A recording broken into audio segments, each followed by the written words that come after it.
Hey friends, Jackie here from Interact, and I just recorded a video on why it's so important, why prompt design is so important when you're using AI. So video was done, great, but now I'm honestly feeling a little bit tired. I just traveled to South Africa. Whoop, whoop.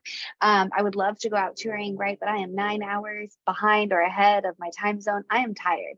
So it felt really daunting to try to figure out, okay, what am I going to call this video? What am I going to title it? What am I going to write in the description so that I can just get this thing out on YouTube? So I figured, why don't we let AI do all the work? And I just want to show you how easy and simple this can be. So wrote in right here, write a YouTube description about why prompt design is so important when using AI. Here's what it gave me back right here. Actually right here, I did finesse this just a little bit so that it matched something I would say, right? But it was so much easier to start with something rather than just trying to think of what to come up with because my mind was just going blank. I just wasn't in the mood for it, right? Okay, awesome. I have a description, and then right here I write YouTube video titles about why prompt design is so important. I got 7 different titles.